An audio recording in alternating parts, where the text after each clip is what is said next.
Morning, everyone, and welcome to the Waste Connections, Inc. Q2 2025 earnings call. Participants will be in a listen-only mode. Should you need assistance, please signal a conference specialist by pressing the star key followed by 0. After today's presentation, there will be an opportunity to ask questions. For question, you may press star and then 1 on a touch-tone telephone. To withdraw your questions, you may press star and 2. Please note, this event is being recorded. I'd now like to turn the floor over to Ron Mittelstadt, President and CEO. Sir, please go ahead. Okay, thank you, Operator, and good morning. I would like to welcome everyone to this conference call to discuss our second quarter results and updated outlook for 2025, along with providing a framework for the back half of the year. I'm joined this morning by Mary Ann Whitney, our CFO, and several other members of our senior management.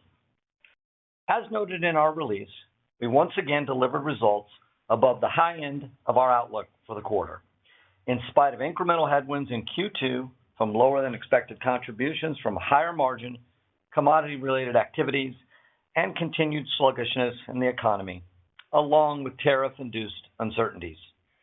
As anticipated, we have already completed an outsized year of acquisition activity at approximately $200 million in annualized revenue, with a robust pipeline and almost half the year still ahead of us. The strength of our financial profile and free cash flow generation keeps us well positioned for additional acquisitions while maintaining the flexibility for increased return of capital to shareholders, including through opportunistic share repurchases, which are already underway. Moreover, in spite of incremental and growing headwinds, our full year 2025 outlook remains within the ranges from February, providing for approximately 6% revenue growth and 50 basis points of adjusted EBITDA margin expansion to 33%. We remain well positioned for upside from contributions from additional acquisitions, improvements in commodity-related activity, and incremental solid waste volumes. Before we get into much more detail, let me turn the call over to Mary Ann for our forward-looking disclaimer and other housekeeping items. Thank you, Ron, and good morning. The discussion during today's call includes forward-looking statements made pursuant to the Safe Harbor provisions of the U.S. Private Securities Litigation Reform Act of 1995, including forward-looking information within the meaning of applicable Canadian securities laws. Actual results could differ materially from those made in such forward-looking statements due to various risks and uncertainties. Factors that could cause actual results to differ are discussed both in the cautionary statement included in our July 23rd earnings release and in greater detail in Waste Connections filings with the U.S. Securities and Exchange Commission and the Securities Commissions or similar regulatory authorities in Canada. You should not place undue reliance on forward-looking statements, as there may be additional risks of which we are not presently aware or that we currently believe are immaterial, which could have an adverse impact on our business. We make no commitment to revise or update any forward-looking statements in order to reflect events or circumstances that may change after today's date. On the call, we will discuss non-GAAP measures such as adjusted EBITDA, adjusted net income attributable to Waste Connections on both a dollar basis and per diluted share, and adjusted free cash flow. Please refer to our earnings releases for a reconciliation of such non-GAAP measures to the most comparable GAAP measures. Management uses certain non-GAAP measures to evaluate and monitor the ongoing financial performance of our operations. Other companies may calculate these non-GAAP measures differently. I will now turn the call back over to Ron. Okay, thank you, Mary Ann. We're extremely pleased with our second quarter results, which reflect the enduring strength and consistency of solid waste, regardless of the economic environment. Moreover, our operational execution was augmented by continued improvement in employee retention and safety to support pricing ahead of inflation and effectively manage costs. Most notably, we overcame headwinds from incremental weakness in commodities, RINs, and cyclical volumes, and still delivered margins of 32.7%, consistent with our Q2 guidance. Remember, this also includes 20 basis points year-over-year headwinds from our decision to close Chiquita Canyon Landfill as of January 1st. During the quarter, revenue growth of 7.1% was driven by 6.6% core solid waste pricing, comfortably exceeding our cost of inflation to drive 70 basis points of underlying adjusted EBITDA margin expansion in solid waste. Reported volume declines of 2.6% reflected the purposeful price-volume trade-off and ongoing shedding of underperforming contracts that we have described in previous periods. Beyond that, they reflect the trends we've noted over the past several quarters. That is, underlying flat to negative volumes from continued sluggishness in roll-off polls and lower disposal volumes primarily from construction-oriented activity, both of which showed continued moderation during the quarter. Most importantly, we saw continued improvement in operating trends and the associated benefits. In Q2, voluntary turnover once again stepped down sequentially, marking our 11th consecutive quarter of improvement. On total turnover now below 22%, our voluntary turnover of less than 11% is down almost 60% from mid-22 and has dropped below involuntary turnover for the first time in recent years. And safety results, which are highly correlated to turnover, once again hit new historic lows. Incident rates were down 15% year over year, with momentum for continued improvement. In fact, year-over-year monthly incidents were down over 20% in June on a 5% increase in total employees, due largely to acquisitions, which typically come on at higher safety-related incident rates. As anticipated, these improving trends are translating into outside margin expansion. Similar to Q1, underlying margins expanded by 70 basis points, about 2 times the more normalized margin expansion we would expect from price-led organic solid waste growth. And this is without the benefit of positive volumes. A reminder that when volumes do recover, especially at landfills, they will be nicely accretive. And given our high market share model and broad footprint, we remain well positioned to benefit from any pickup in activity driven by construction or otherwise. In the meantime, we are focusing on controlling what we can, delivering industry-leading margins, and positioning ourselves for future growth. We continue to reinvest in the business through CapEx at existing operations and new acquisitions, pursue new organic growth opportunities, and advance our sustainability-related projects. We're also focused on leveraging technology to highlight additional avenues for outsized margin expansion using AI-driven applications across multiple platforms, from customer retention and pricing to forecasting through data analytics, all of which we will be expanding during 26 and 27 as we look to further digitize. We continue to focus on customer experience and our operations, targeting quality of revenue on the top line and productivity and efficiency gains throughout our cost structure as we position ourselves for growth well beyond our current $10 billion revenue run rate. To that end, acquisition activity is continuing at an above-average pace, resulting in approximately $200 million in annualized revenues already closed to date. Our balance sheet strength, along with a robust acquisition pipeline built on long-term relationships and a consistent, disciplined approach to market selection, position us for additional activity. In fact, including signed LOIs, we expect to close another $100 to $200 million in acquisitions later this year or by early 2026, with more to follow. Of course, contributions from any additional deals closing in 2025 would be additive to the outlook we've provided. And finally, as noted, we've been in the market buying back shares.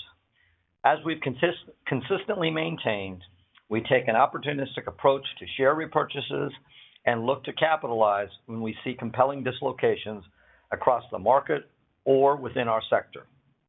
To date, we bought back 1.3 million shares, or about half a percentage point of shares outstanding, pursuant to our normal course issuer bid, which we renew annually in August, providing for annual repurchases of up to 5% of shares outstanding.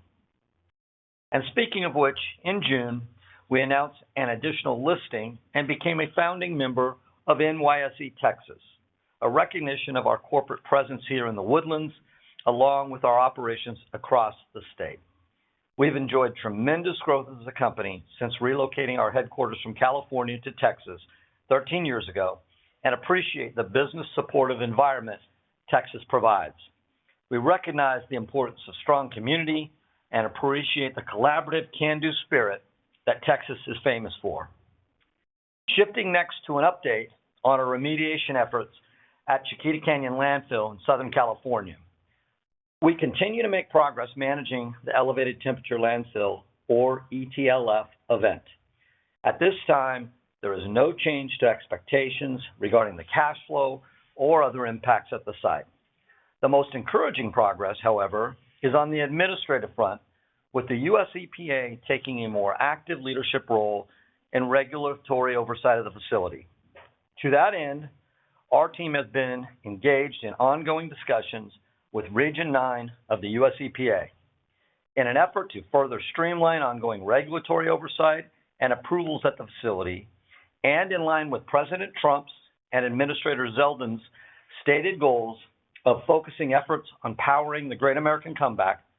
Chiquita's requested Region 9's further assistance in minimizing regulatory indecision and inaction by taking a more active role at the site. To be very clear, this is good news and something we requested, and will drive continued improvements in the management of the reaction and any impacts to the local communities. We expect the results will be a more effective and efficient and ultimately less costly process. And now I'd like to pass the call to Mary Ann to review more in depth the financial highlights of the second quarter, to review the elements of our updated full year 2025 outlook and what that implies for the back half of the year. I will then wrap up before heading into Q&A. Thank you, Ron. In the second quarter, revenue of $2.407 billion exceeded the high end of our outlook and was up $159 million, or 7.1% year over year.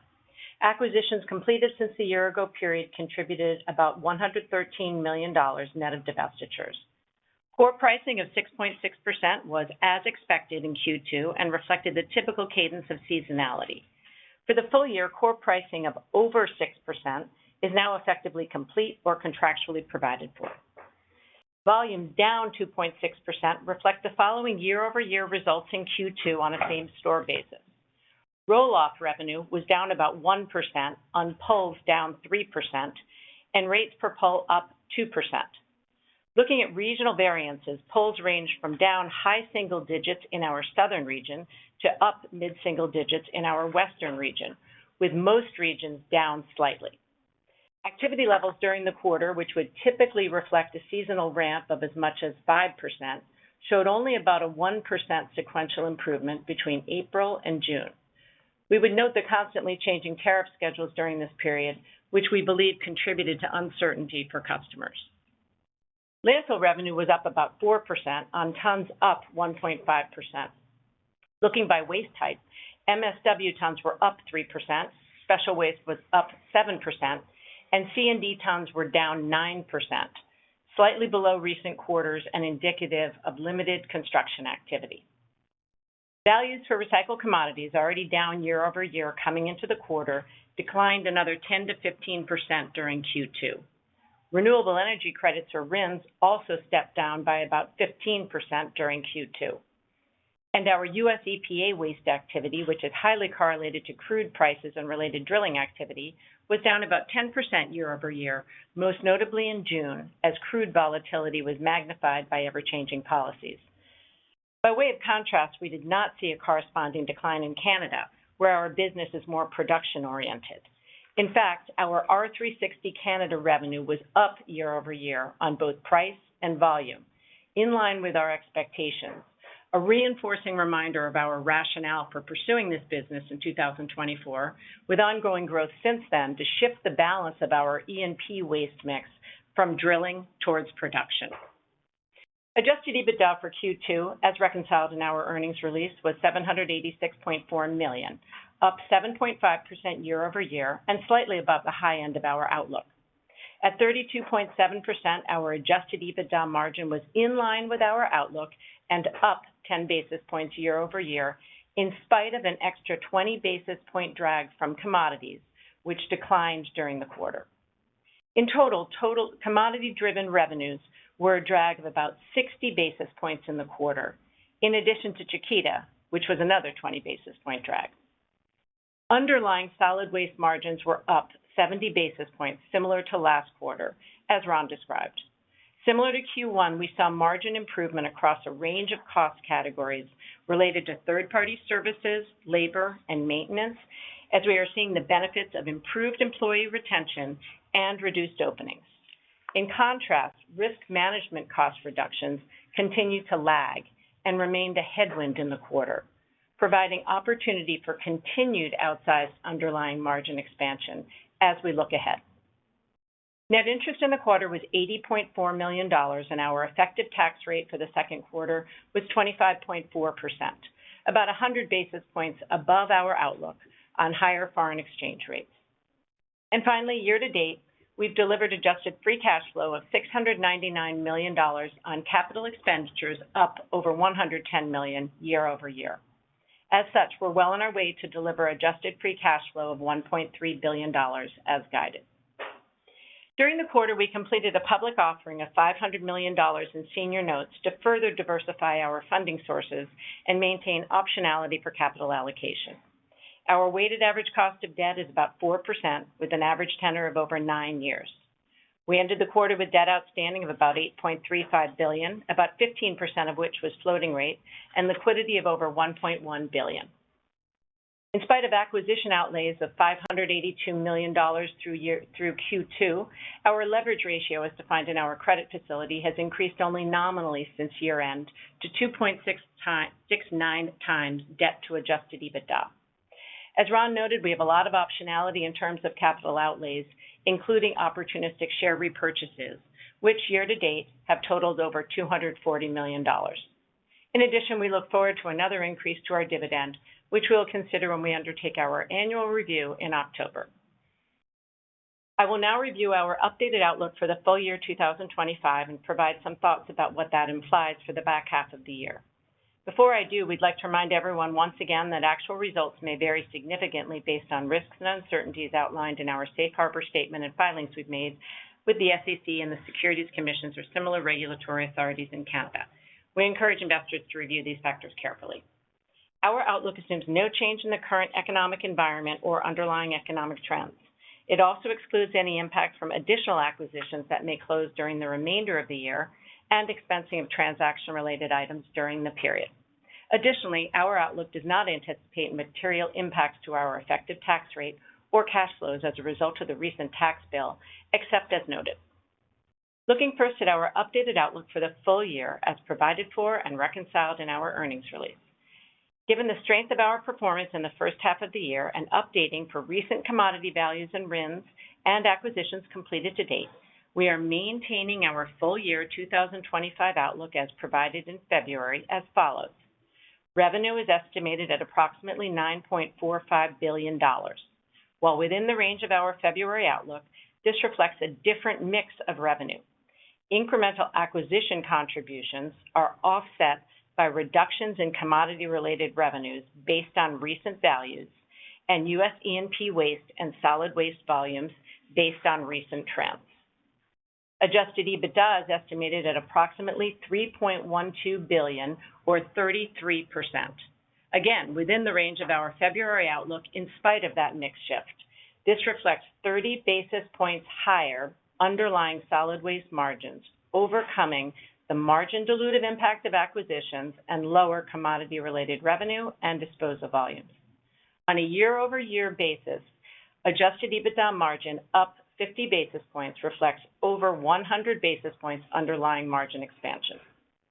And finally, in the case of adjusted free cash flow at approximately $1.3 billion, within the range of our February outlook, we expect that incremental bonus depreciation associated with the recent tax bill, which we estimate may increase cash flow from operations by about $25 million, would be put to work through a corresponding increase in capital expenditures. We are considering opportunistic fleet and equipment purchases to de-risk potential tariff-related increases, as well as CapEx for growth projects, both related to recent acquisitions and at existing operations. The closing of any additional acquisitions would provide upside to our updated 2025 outlook, as would improvement in commodities and related activity and any pickup in volumes. Next, looking ahead to Q3 and Q4. As implied by our full year 2025 outlook, the adjusted EBITDA margin is expected to average 33.6% in the back half of the year, up about 60 basis points year over year, driven by outsized margin expansion in Q4 from easing comparisons to the prior year for Chiquita and commodities. By quarter, adjusted EBITDA margin is expected to be roughly comparable across Q3 and Q4 due to a limited seasonal ramp in Q3. And now let me turn the call back over to Ron for some final remarks before Q&A. Thank you, Mary Ann. As we have described, we are extremely pleased with our first half results, which highlight the strength and resilience of our business, and specifically the outperformance of our core solid waste operations in what is arguably a volatile economic backdrop. In fact, in a more normalized environment, our strong first half performance and operating trends would have prompted us to raise our full year guidance. However, given the uncertainty of today's environment and the impact of lower commodities, we view maintaining our 2025 guidance as prudent and as a win. And while the macro environment remains dynamic, we are well positioned to navigate that uncertainty as our Q2 results demonstrate. As we have consistently maintained, our greatest differentiator is human capital and a purposeful approach to a culture of accountability. We're most grateful for and extremely proud of the dedication of our over 25,000 employees and the local leadership teams responsible for the consistency of operational execution. We will continue to focus on operational excellence, building on a proven track record and legacy of outsized value creation, while also recognizing the value of innovation and the opportunities from leveraging technology and new ideas. Before going into Q&A, I'd like to take a moment to thank and acknowledge my Waste Connections co-founder, our Executive Vice President and Chief Operating Officer of nearly 28 years, and one of my closest friends ever, Daryl Chambliss. Daryl has announced his retirement from his role as COO effective August 8, 2025. While we're not making any other announcements at this time, they will be forthcoming over the next few weeks. Daryl can never truly be replaced. He's been the heartbeat of Waste Connections for 28 years. Our board of directors, our leadership team at every level, and all of our 25,000 employees owe an enormous debt of gratitude to Daryl. He will be missed every day and will never be forgotten. There's not enough time on this call for me to adequately express all that Daryl has meant to everyone within the Waste Connections family or across the broader solid waste industry. I wish Daryl, his beautiful wife Andrea, and their son Nate a wonderful, healthy, fun next chapter that is so richly deserved. We'll all miss you terribly, Daryl, and we all love you. Now, getting back to all of you. We appreciate all your time today. I will now turn this call over to the operator to open up the lines for your questions. Operator? Ladies and gentlemen, at this time, we will begin that question and answer session. To ask a question, you may press star and then one. To withdraw your questions, you may press star and two. If you are using a speakerphone, we do ask that you please pick up the handset prior to pressing the keys to ensure the best sound quality. Once again, that is star and then one to join the question queue. Our first question today comes from Tyler Brown from Raymond James. Please go ahead with your question. Hey, good morning. Can you guys hear me? Yeah, Tyler, good morning. We can. Yeah, hey, first, congrats, Daryl. Incredible career. See you on an Arkansas lake one day. But, curious, if we could, maybe if we could double click a little bit on capital allocation. Ron, it sounds like the M&A pipeline is solid, but you also restarted the buyback. And I just want to make sure that I have the message right here, because I think $235 million in a quarter is maybe the second largest repo in your history, and we're only 24 days in. So just to be clear, is this you being more opportunistic versus a change in the M&A opportunities out there? Yeah, Tyler. I mean, number one, it absolutely is. As we tried to say in our remarks, we try to be opportunistic when we think that there are abnormal dislocations in either our or our sector's stock, and we feel that as there's been recent pullback for a variety of reasons in the sector and in us as well. We have tremendous firepower both through free cash flow and available capital. As we've demonstrated, we've done a record amount of acquisitions last year. We're on pace to have an enormous year this year, and we've kept leverage flat to down. So it is not a change in capital allocation. strategy whatsoever. It's just that we have the capacity to do both, and we believe the combination creates, in this environment, even better performance alternative going forward. Okay, perfect. And then just a little clarification. So I think you said that there was something like 100 to 200 million under LOI that could close in the second half, but was that a revenue number or an outlay number? That was a revenue number. Okay, perfect. And then just quick modeling, Mary Ann, just so we have it, but what is the expected M&A impact in 25, just basically based on what's in the guide? So coming into the original guidance included $300 million. We'd closed about $75 million in deals, and so the acquisition contribution from the previous year's rollover and deals done had been $300, and that stepped up by $75 million with the incremental closing of $125 million during the course of the first two quarters. Okay, perfect. Then my last one, just can we talk a little bit about E&P? I know it doesn't get a ton of airtime, but actually, if I look at the numbers, it did something like, call it 180 million in revenue this quarter, which was really good. It was up something like 50 million year over year, but that is kind of counter to the cautious rig count. So one, was that secure? Because I thought that we had already lapped that, so I could be wrong there. Was there another acquisition? And then two, just given where the rig count is and your U.S. drilling exposure, should we assume that hangs around this 180 million per quarter, just for a little help on the model? Yes. So a couple things there, Tyler. Yes, I think that's a fair way to think about the run rate, and it reflects, to your point, not only Secure, but the subsequent acquisitions we did last year. We mentioned that we've done a couple in Canada, and we've also done some in the U.S. And so you're seeing the rollover contribution from those deals. And as we said on the call, what stood out in Q2 was the step down in activity in the U.S., but it had been more than offset by the increases in Canada, where at the legacy Secure business, for instance, we saw growth both in price and volume during the quarter on a year-over-year basis. Okay, so 180 though roughly is a good place marker. Yeah, I think it's between 160 and 170. I mean, depending on seasonality, I think you got to meter that a little bit. Okay. All right, cool. Thank you. Our next question comes from Lee Kaplan from Morgan Stanley. Please go ahead with your question. Thanks so much. I wanted to drill down a little bit into the volume on shedding. So last quarter, you had called out a large contract from Progressive that you didn't renew in October.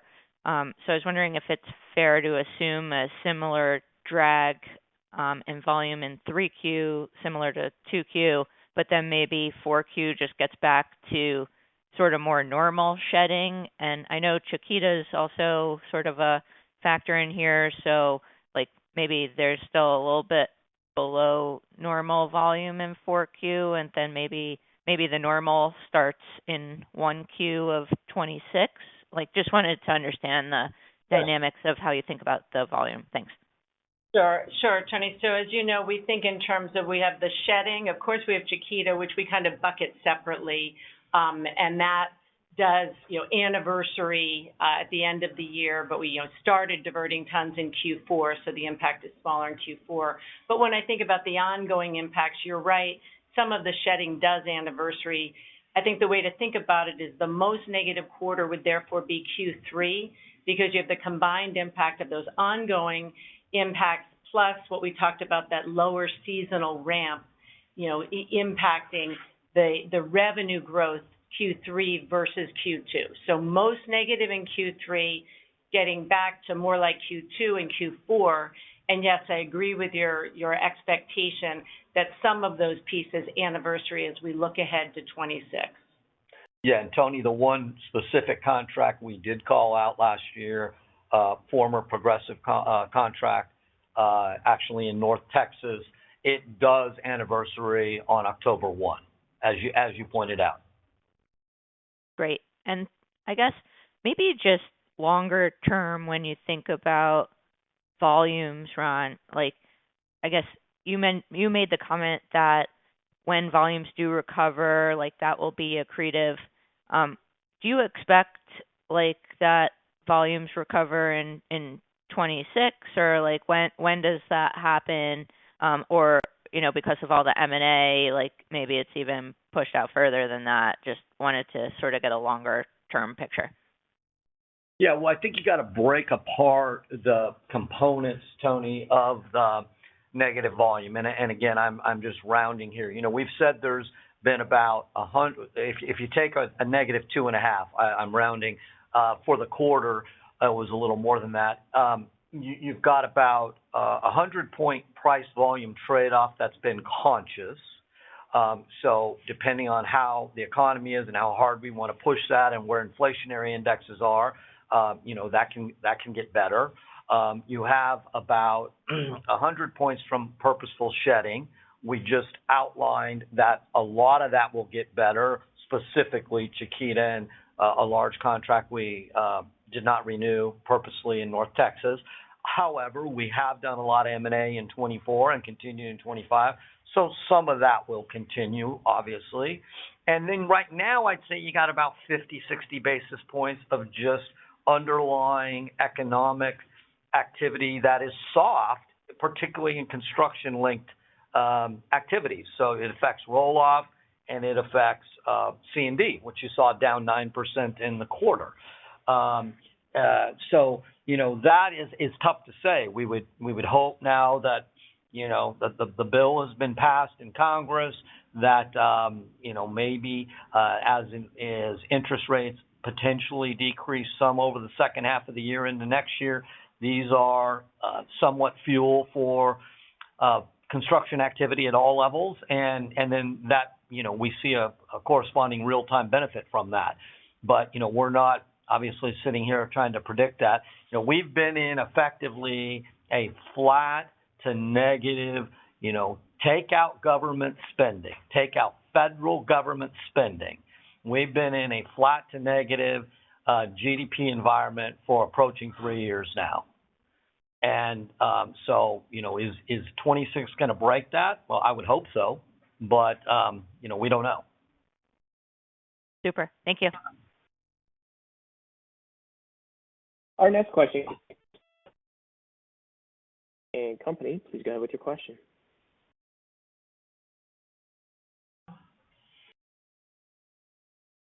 Noah, is it possible that good morning. Can you hear me?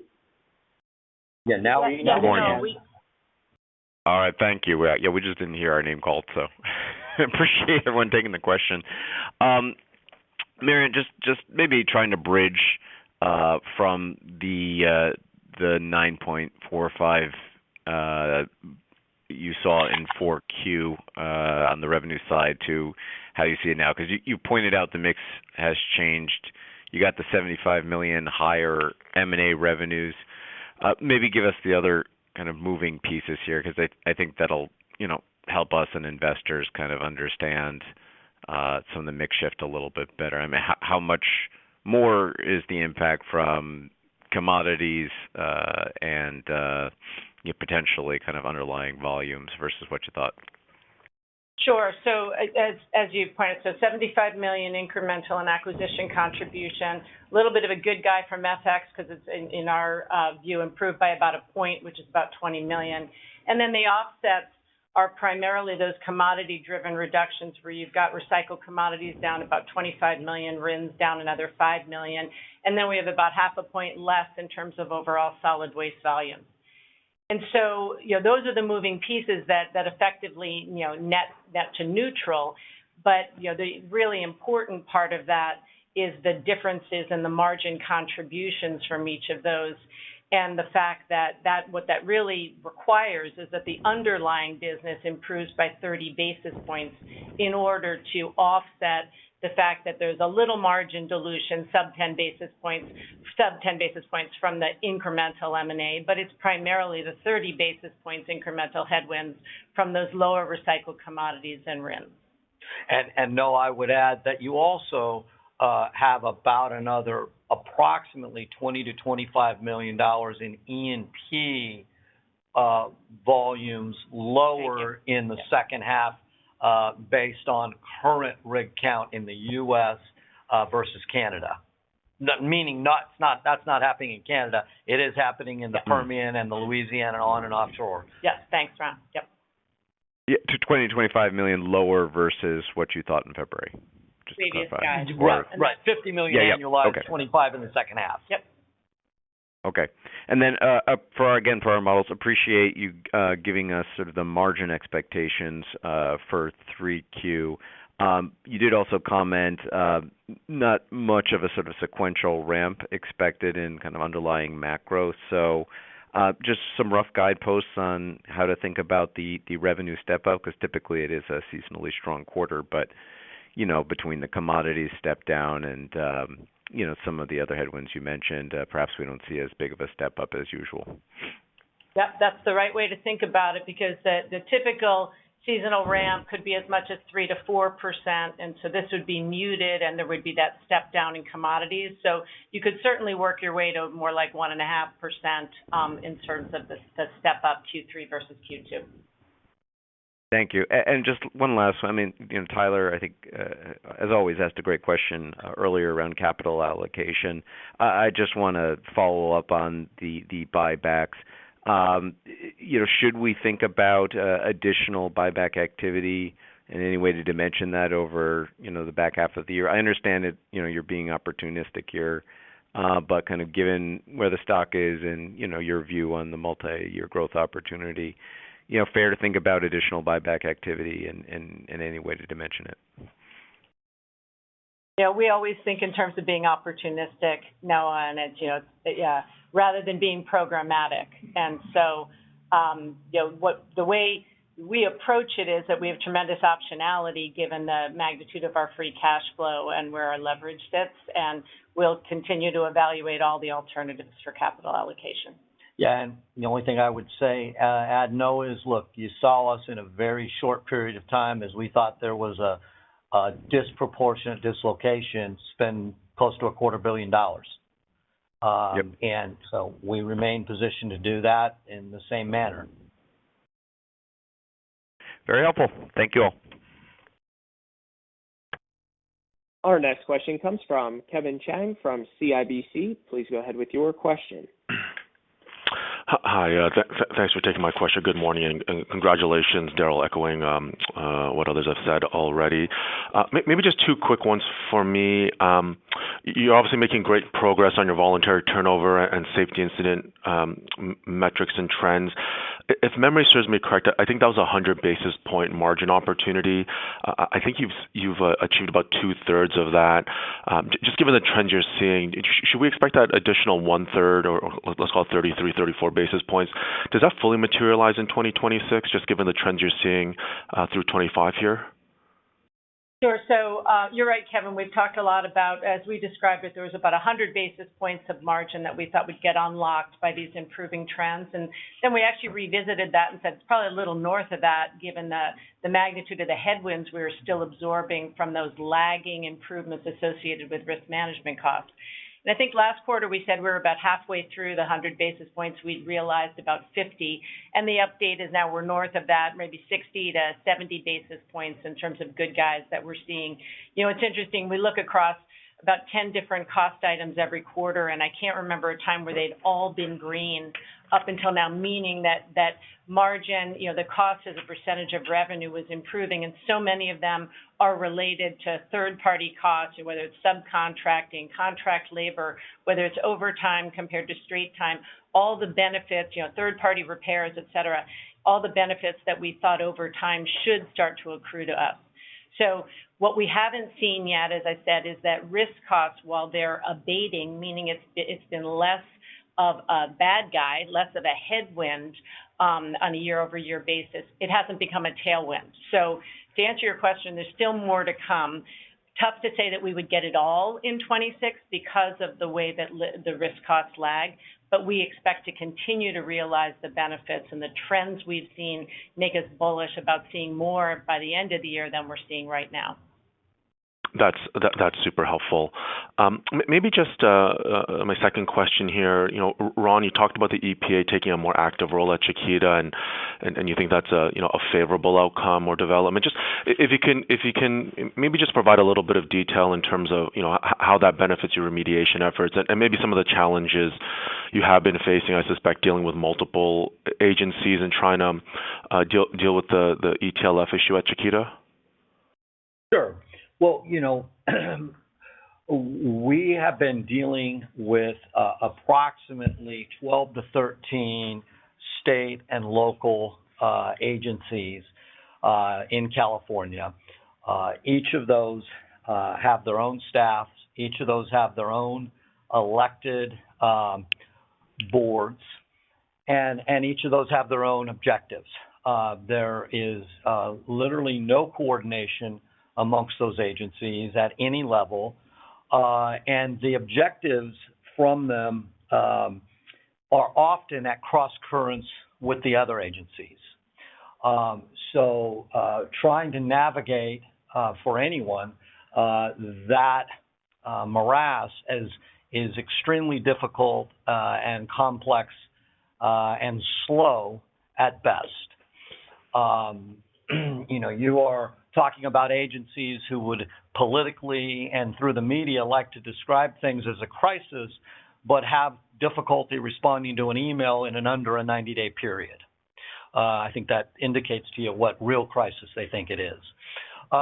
So, we really sort of need an adult in the room, and that's what the EPA will bring. They have, one of the reasons we wanted their involvement is, an ETLF is not a new phenomenon in the waste industry by any means. And the EPA has quite an advanced depth of knowledge on best practices to mitigate, remediate, and move forward in the ETLF relative to any other government agency out there. And so it was something that we look forward to and request. We believe that it will, as we said, streamline the process and help determine the prioritization of issues and allow us to make even faster progress that, quite honestly, I don't think I have to explain. The California bureaucracy just disallows, to be very honest. I mean, take no look further than the 4,000 homes burned down in Pacific Palisades, and 95% of those that have applied for a rebuilding permit are nowhere. And that's a housing situation. So imagine their response to a landfill type crisis. This is something we have been seeking for quite some time. The California politicians and tremendous media out there will probably spin that as a negative to bolster their political position, but it is we can tell you we are strongly encouraged by it. That's great color, Ron. Thank you, and that's it for me. Thank you very much. Our next question comes from Trevor Romeo from William Blair. Please go ahead with your question. Hey, good morning, Ron and Marianne. Thanks so much for taking the questions. Morning. I wanted to hit on price first for solid waste. So still kind of call it upper sixes range to start the first half. Anything from a regional or line of business perspective that you'd call out as kind of stronger than you expected? And then any thoughts on the trajectory or the cadence for the second half? Seems like maybe you're trending above 6% for the full year, even if you do see some deceleration, but maybe any specific thoughts on that would be great. Sure. So Trevor, as we said, coming into the year, we got it to about 6% price. And then following our Q1 results, we talked about the fact that price retention had been a little better than we had anticipated, and therefore pricing in Q1 at 6.9 was a little bit higher.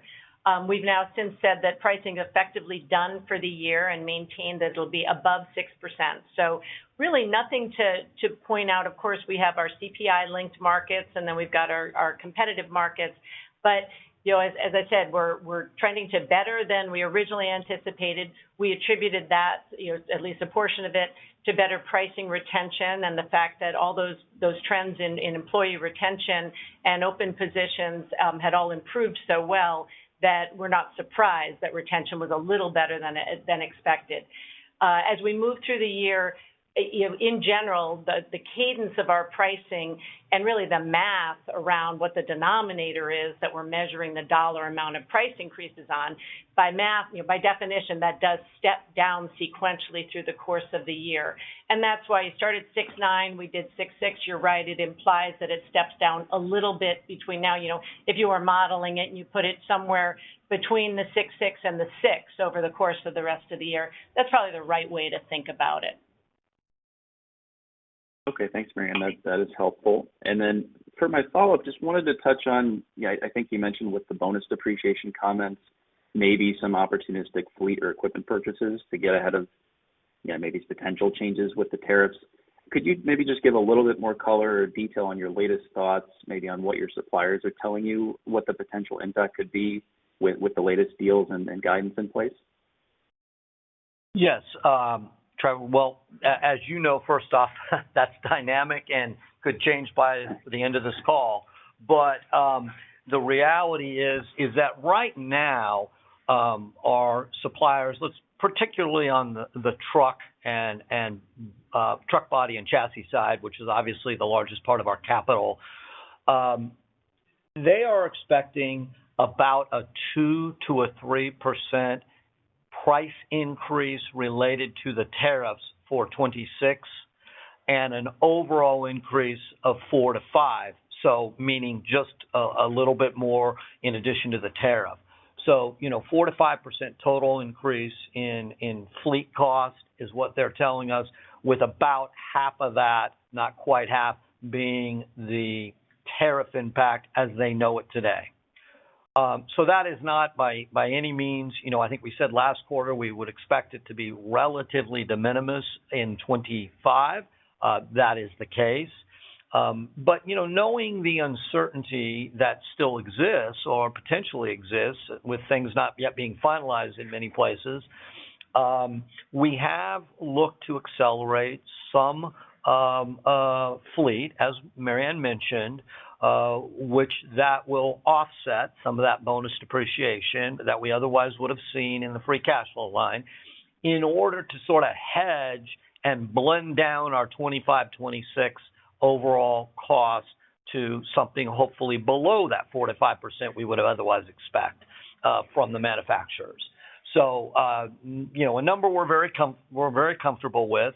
And you have to remember there was also somewhat of there were delays in fleet in 23 and 24 that happened.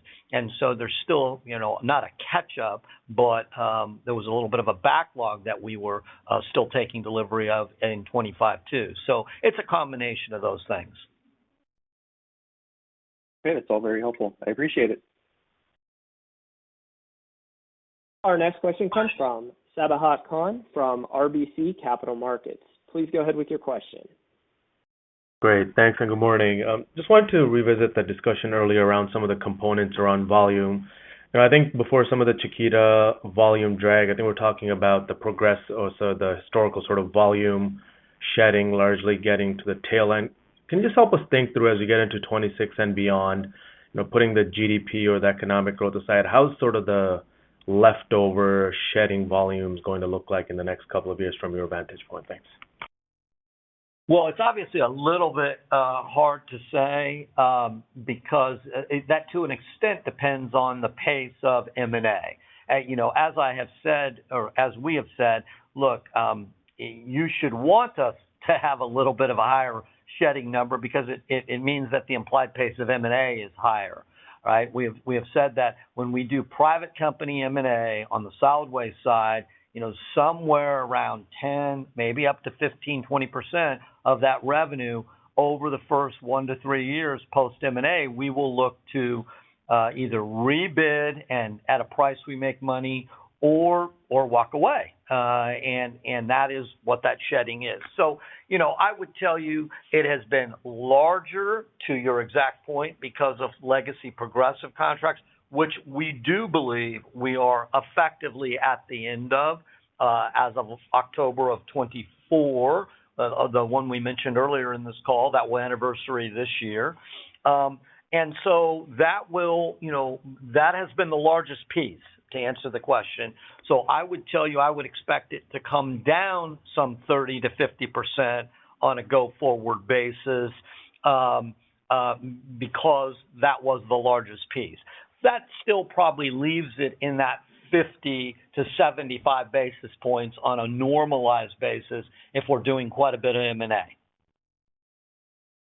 Got it. And then just following up on the E&P side of the business a little bit, as you think about that, sort of the volume trends and things like that there, sort of maybe just talk us through sort of the flexibility on the cost structure there. Obviously just a small blip here this year, but just over the long run, how do you think about the cost structure there? How much of that is variable and just the ability to sort of tweak that over more of a multi-year basis, not just in reaction to the short-term blip we might see in H2 this year.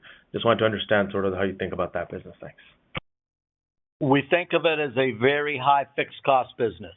The reality is that is a relatively high fixed asset business, low variable business, and it is a volume throughput business in the U.S. certainly, as it is drilling linked.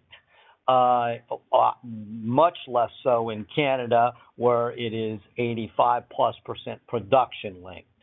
So, it would be misleading to tell you or anyone that in that 6% of our total revenue, which is E&P, that we are expecting margin expansion to come from cost reduction in E&P. That would be misleading.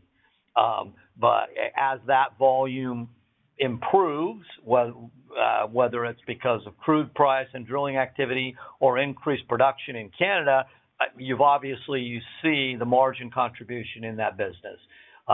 So that's how we do think about the cost in the E&P business.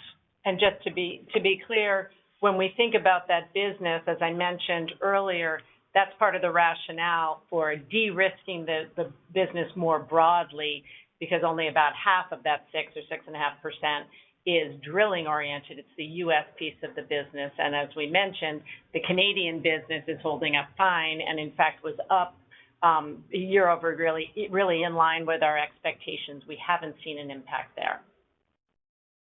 Great. Thanks very much. Our next question comes from Brian Bergmeyer from Citi. Please go ahead with your question. Good morning. Thank you for taking the question. Maybe just on the volume headwinds that are impacting your 25 guidance, is it accurate to say that's sort of really concentrated in a 3Q event, just kind of focused on construction activity, or did you start to see slowdown in 2Q? And would you say there's any sort of meaningful difference between the activity in U.S. and Canada, or is it just kind of the same everywhere? Well, to give you some context, if you look at C&D tons, so that piece of our business year over year, Q2 was the 7th quarter in a row for those being down year over year, and it's averaged between 7 and 8%. Q1 to Q2, Q1 was down 6%, Q2 was down 8.5%. So there was some incremental weakness, but the point is, even though the comps are easy, we're not seeing increases year over year. So we did see what we called out as being a little different in Q2, where for that activity and also for our roll-off activity, which again, if I just look at pulls down, this was the 6th quarter in a row where pulls were down, and those have been down on the order of kind of an average of about 3% year over year in each of those quarters. So we wouldn't say this is a new trend, but what we saw during the quarter was some continued moderation, as we would say, some incremental weakness, meaning June was tougher than April was. And we called out the fact that ordinarily between April and June, you would see more of a seasonal ramp. And the fact that that was missing is what informed our expectations for the back half of the year, specifically Q3, which is typically your seasonally strongest quarter. These are the pieces of the business where you see it because they're more construction driven. Got it. Thank you. And just to follow up, would you say there's any sort of difference between activity in between U.S. and Canada, or just kind of the same everywhere? And then just as a follow-up, just kind of for modeling purposes, are you able to share sort of the recycled commodity price assumption that you started the year with, and then what you're kind of assuming now for the back half, given the recent decline? Yeah, let's take the second part of that first, Brian. We assumed when we started in February, we assumed a basket of about 105 to 110 on OCC, which is the largest piece of our basket. And we're now seeing that more in that 85 to 90, probably, closer to 90 as I look down, in sort of the second half in real time right now. And shifting to your question about differences across Canada or other regions, I'd say that, if I look across, again, these more cyclically exposed pieces, the markets that are holding up a little better on a relative basis do include Canada actually being a little better, and our West Coast markets. And the softest, the greatest weakness we saw in our southern region, which includes like Florida, Texas, Louisiana, and then also our eastern region, which includes the Northeast and then some of the southeastern markets. Got it. Thanks a lot for that detail. I'll turn it over. Our next question comes from Jerry Revich from Goldman Sachs. Please go ahead with your question. Hi, good morning. This is Adam on for Jerry today. I think the 2025 margin guidance implies over 100 basis points underlying margin expansion compared to 70 basis points in the first half of the year.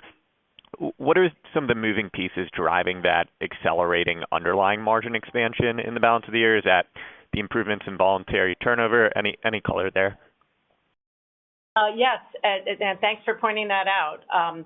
Yes, we are bullish based on the trends we've seen, and as I described, all of those indicators trending positive for us as we move through Q2. That we see acceleration there and see the increased margin expansion. Then, of course, more broadly, you'll see a bigger increase in Q4 because the comps in other areas get easier, and so the headwinds abate. But looking, sequentially, we'd expect margin to continue to improve as we move through the year, primarily because of those improving trends. Great. And then you closed on the $75 million of annualized revenues incremental in the quarter, and then expect potential to close on the $100 million to $200 million later this or early next year. Can you just comment on the mix and margin profile of these acquisitions and how we should think about the incremental in-year EBITDA associated with the $75 million in incremental revenues acquired in 2Q? Sure. Let's take the first part of that first, if we could. So that the $100 to $200 million that we have, I'm very confident in our closing components of that in Q3 and Q4 is all traditional solid waste. There's no E&P in that or anything else. It is a mix of transactions through several of our geographies, so relatively well dispersed. You have franchises in there on the West Coast. You have competitive markets in the South, the Midwest, and the East. And, typically the margin profile of that comes on, nominally dilutive to our corporate average, obviously. We typically tell people to think of that as about 25% as a guideline as an EBITDA margin. You got a few that will be higher. You have some that, based on perhaps if they're on the Eastern Seaboard with very high tip fees, they are just structurally a little lower on a margin basis. And we have a mix of all of those in there. So I think that was the first part of your question, at least. I think the second part was the incremental $75 million that has been closed since we reported Q1. And what we would tell you is we, again, same commentary on margin. We had a smaller, although very nice E&P acquisition in Canada that we did in that 75. So that was a little accretive to margins, but it was the smallest component of the 75. So again, I would tell you if you use 25 to 30% for that basket because of that E&P acquisition, that would be a fair assumption on that 75. Yeah, if you assume some dilution on the order of 10 to 15 basis points from incremental M&A, given our size and the relative contribution, that's probably the right way to think about it. Great. Thanks so much. Our next question comes from Chris Murray from ATB Markets. Please go ahead with your question. Yeah, thanks, folks. Good morning. Maybe I don't know who wants to take this one, but we've had a lot of discussion about volumes. But one of the things that at least we've been seeing is a bit of a split between kind of the construction manufacturing world with services. Just wondering if you have any thoughts about what you're seeing from some of the end markets. If you're seeing kind of some of the volume decline in the services, like I'm thinking like restaurants, different things that we're seeing just on consumer behavior versus what you've been calling out for like C&D and manufacturing. Yeah, Chris, it's actually inverse of that question from what we're seeing. We have fairly nicely positive commercial yardage across our system, commercial yardage growth, commercial customer growth on a net basis, and fairly nice revenue growth on the commercial side.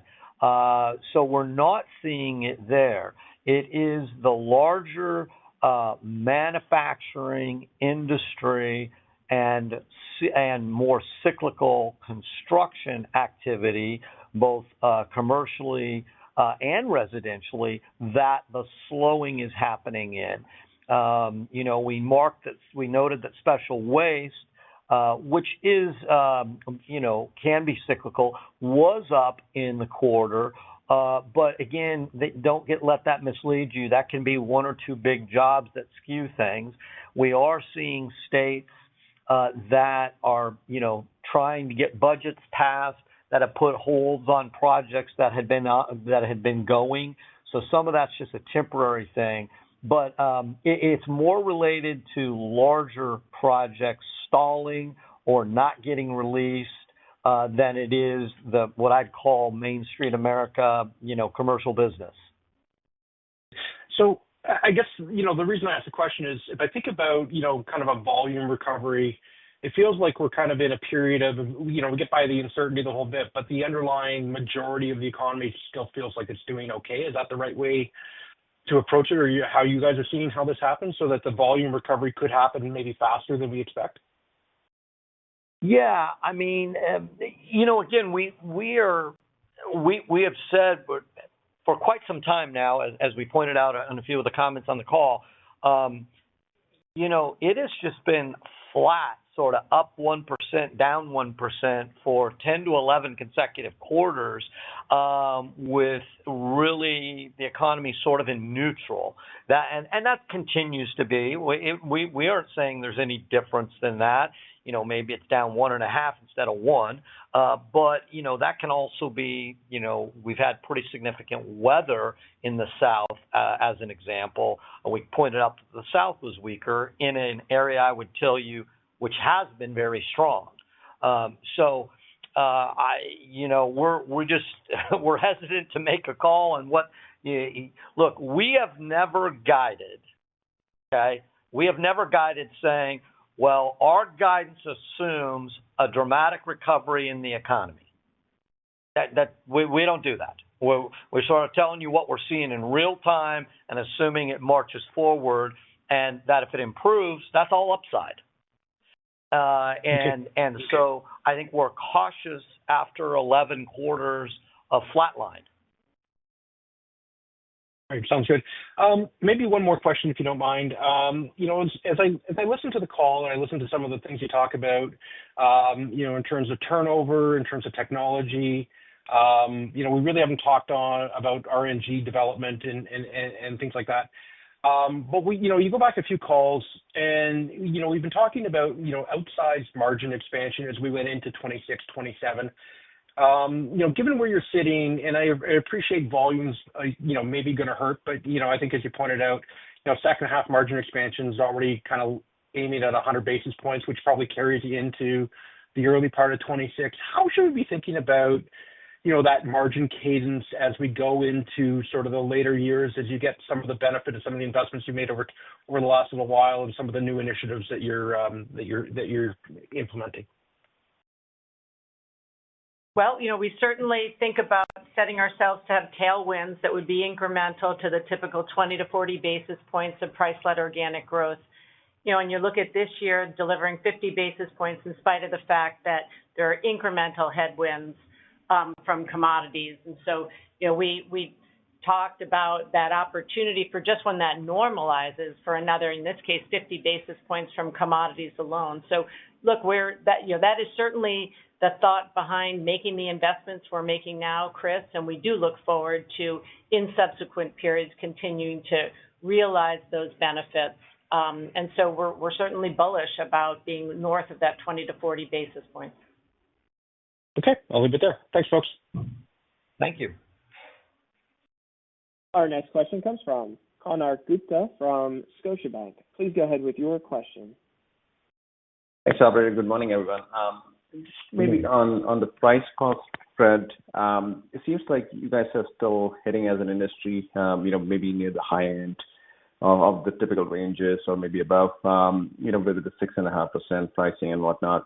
Heading into 26, like exiting 25, do you feel like the price cost spread, can potentially, come down or normalize towards sort of the normal levels?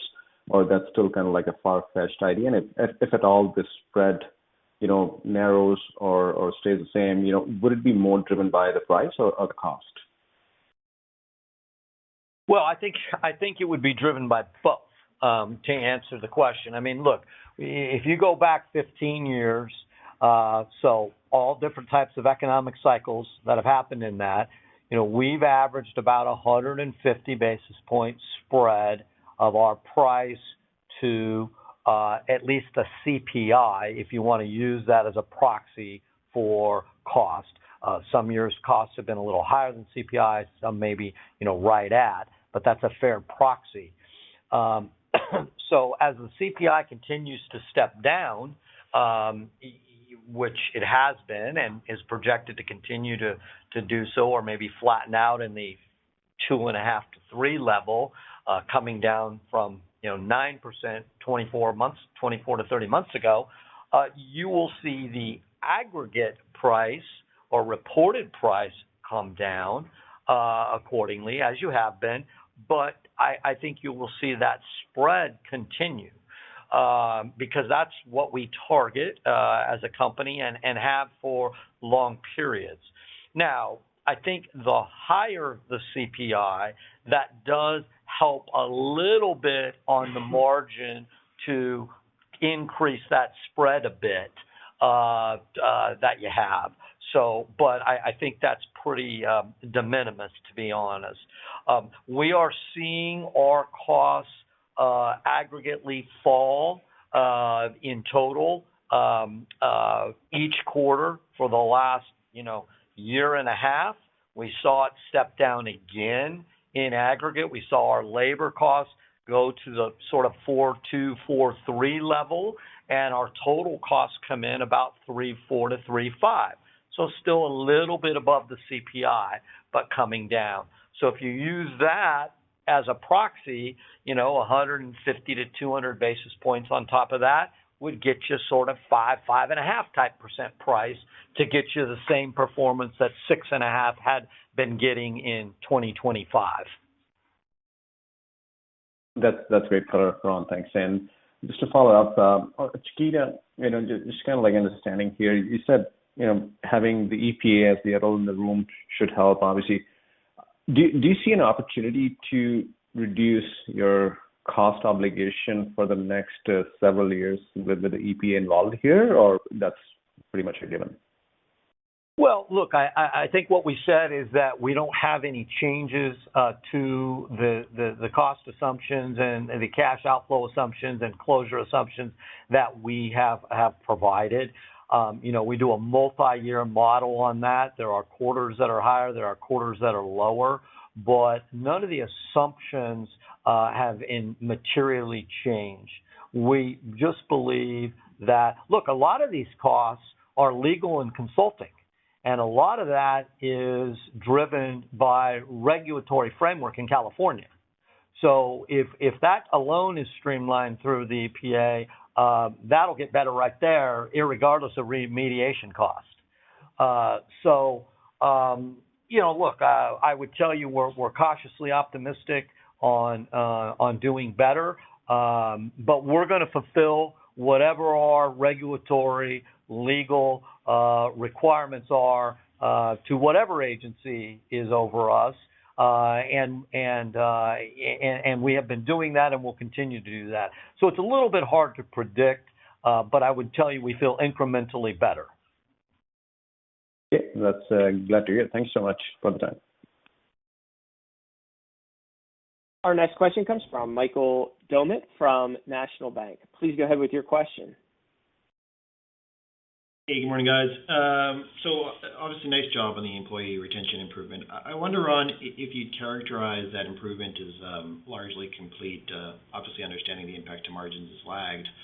And if that's the case, what are your thoughts on some of the other, call it buckets of potential efficiencies that you can drive incremental price cost spread going forward? I think such as the AI initiative you mentioned at the top of the call. Yeah. Well, first, thank you for your comments there. I appreciate it. Well, first, I'd tell you that when you talk about the turnover and the employee piece, it's never done. Obviously, you do get to a point of diminishing returns, but our objective is to drive total turnover below 20% by year end and into 26, and total voluntary to well under 10% as we go into 26. So we're not done, but we're getting close. Look, I would tell you that the opportunities that we see that are the largest impact going forward are the use of technology, and specifically AI. And I wouldn't say that it's necessarily the ability to increase the price-cost spread. I think it's the ability to maintain the price-cost spread and reduce churn and therefore impacts to reported volumes. That is the opportunity.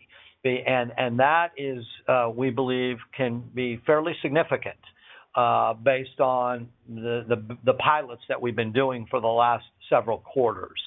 And so that will start to play out fully in 26, as we will be fully using it by the fourth quarter of this year.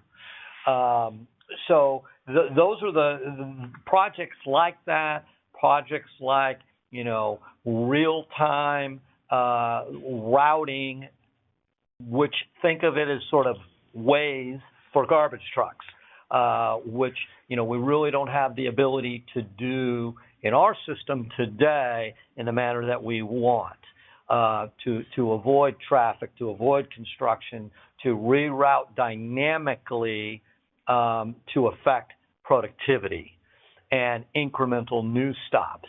So those are the type things, a complete digitization of our maintenance program and systems, which I think will allow us for greater inventory control, greater projectability in preventative maintenance and scheduled maintenance, and a flexing of costs with projectability.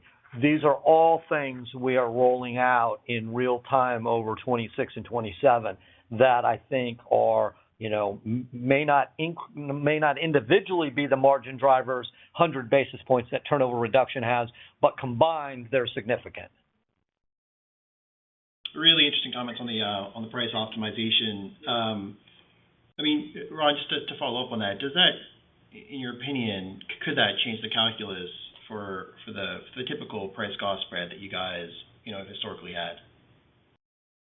I would want to say if we could maintain the typical price spread we have had, and we could reduce by 20 to 40% the churn impact of that, meaning you have to sell 20 to 50% less customers to stay neutral, I'll take that all day long.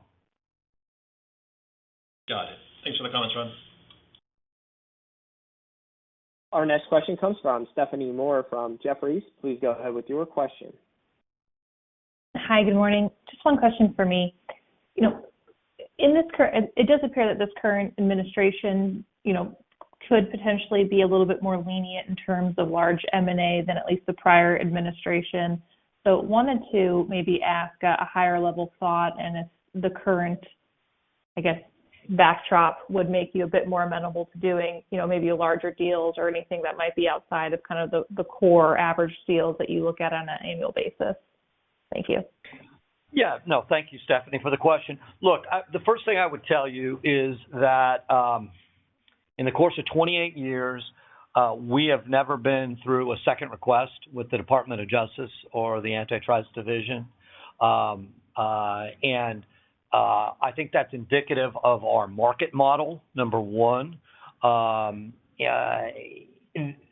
is nothing that we are looking at that, or have been looking at, that we have shied away because of fears of Justice Department clearance, concentration, et cetera.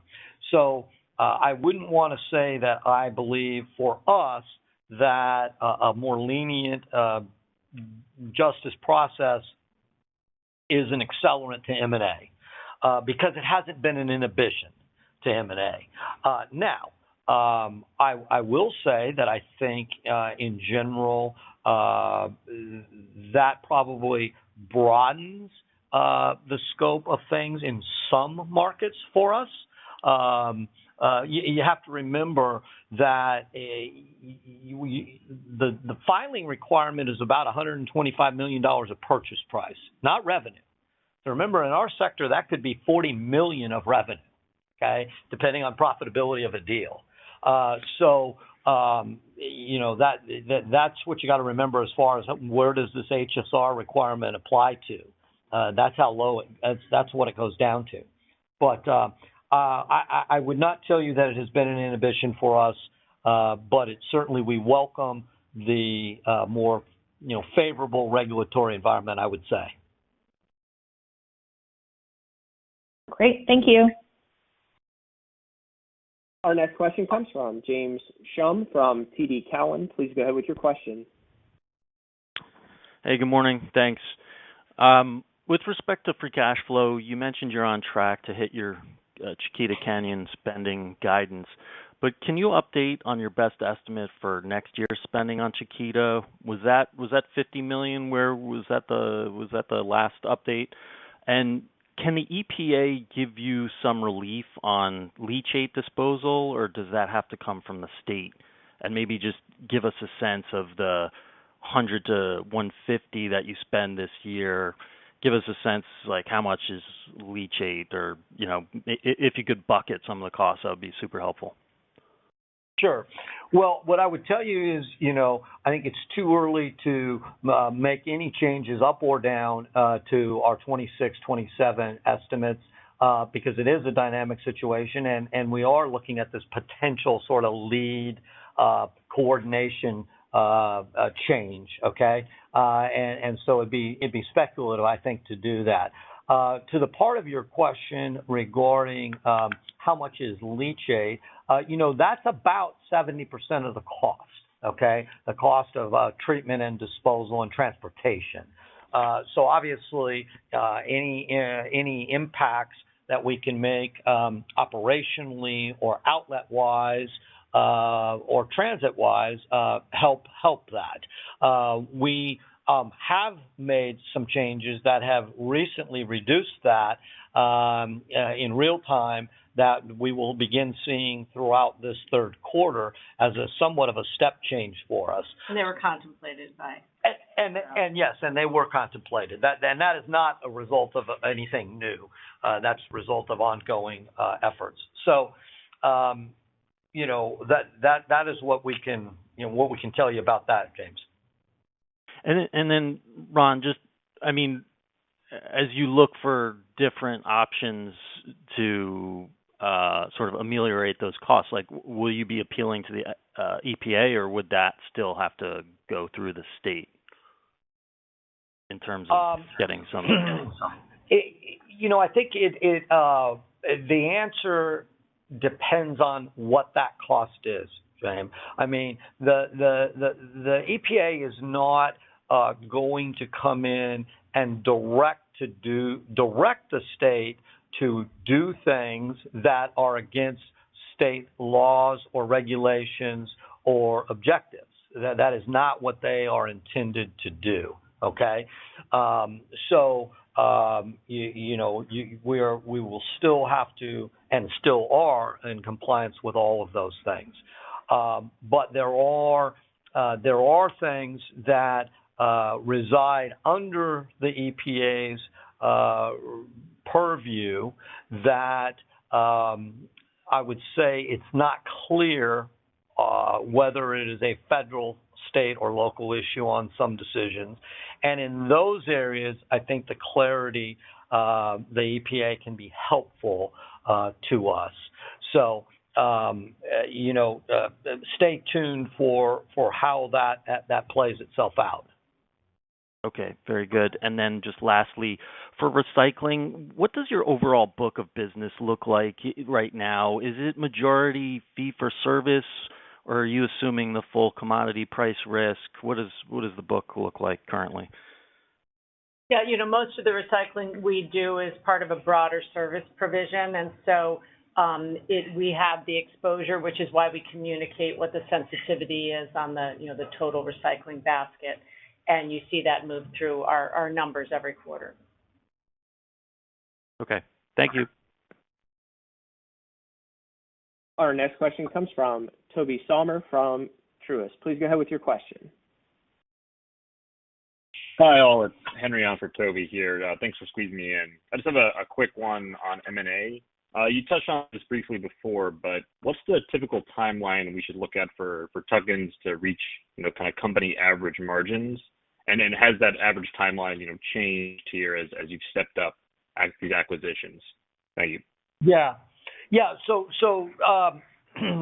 I would tell you everybody's definition of a tuck-in is a little different. So a little bit of commentary there. But typically, a tuck-in, we're going to be able to bring up the company margin average within a 12 to 18 month period.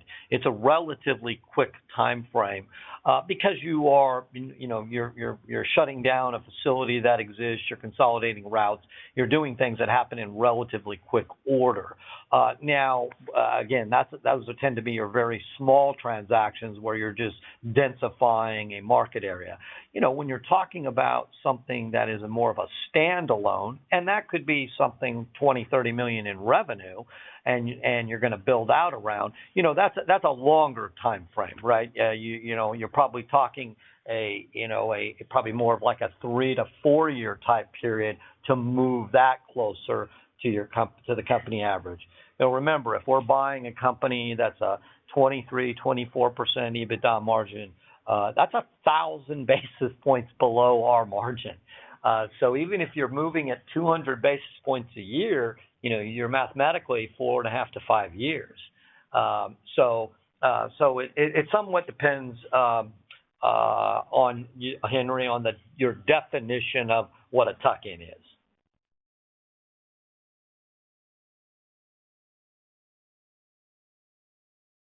And our next question comes from Tami Zakaria from JP Morgan. Please go ahead with your question.